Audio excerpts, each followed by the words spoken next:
আসন্ন হজ মৌসুমকে সামনে রেখে নিজেদের প্রস্তুতিতে কোনো প্রকার ত্রুটি রাখেনি সৌদি আরব। ইতিমধ্যে দেশটিতে হজযাত্রীরা পৌঁছাতে শুরু করেছেন। এসব হজযাত্রীদের স্বাগত জানাতে এবার নতুন উদ্যোগ নিয়েছে সৌদি সরকার। এর অংশ হিসেবে মদিনার প্রিন্স মোহাম্মদ বিন আব্দুল আজিজ আন্তর্জাতিক বিমানবন্দরে যুক্ত করা হয়েছে নারীদের।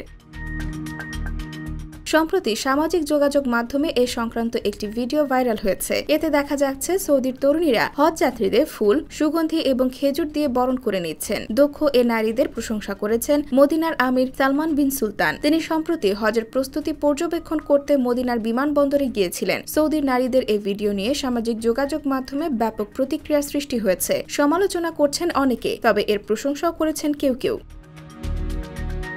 এদিকে পবিত্র হজ পালন করতে চলতি বছর বাংলাদেশ থেকে এখন পর্যন্ত সৌদি আরবে পৌঁছেছেন 24,236 জন হজযাত্রী। মোট 61টি ফ্লাইটে তারা সৌদি পৌঁছান। এর মধ্যে সরকারি ব্যবস্থাপনায় 3,747 জন ও বেসরকারি ব্যবস্থাপনায় হজযাত্রী 20,489 জন। এখন পর্যন্ত 79,901টি ভিসা ইস্যু করা হয়েছে। 9 মে চলতি বছরের হজের আনুষ্ঠানিক যাত্রা শুরু হয়, যা শেষ হবে 10 জুন।